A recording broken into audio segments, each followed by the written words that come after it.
كسبنا الاسماعيلي وده عادي. بس اللي مش عادي ان ازاي بالعمري قاعد لكوكا، ما دي مشكله.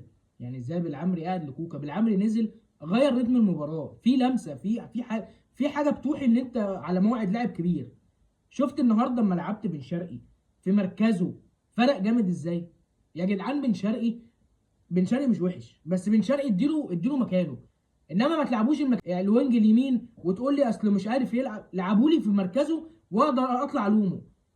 يعني اطلع الوم بن شرقي لو لعب في مركزه وما اداش. النهارده يا جدعان فاجر، جامد، قادر. بالعمري جامد. انا بس كل اللي انا عايز اعرفه مين المهاجم اللي جاي ده بيعمل ايه في الملعب؟ يعني انا بقول لك بالعمري بان من اول ماتش، من اول لمسه، من اول غمزه. انت بتعمل ايه؟ اول ماتش ضيعت كوره الجون فاضي حرفيا. الماتش دوت انت ولا تمركز صح، ولا باظه صح، ولا استلامه صح، ولا لعب. انت بتعمل ايه يا ابني؟ انت جاي تشلنا يا ابني. يا ابني انت لو جاي تشلنا قول. يعني انت لو جاي، انت عارف، على راي كابتن وائل جمعه، الحسنه الوحيده في عقد الكام ويش ده انه جاي 6 عاره، 6 شهور عاره. غير كده يعني احنا كنا هنموت.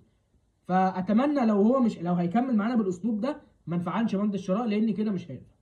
وقولي بقى رايكم في الكومنتات في الاداء النهارده. سلامكم في الكومنتات وسلام.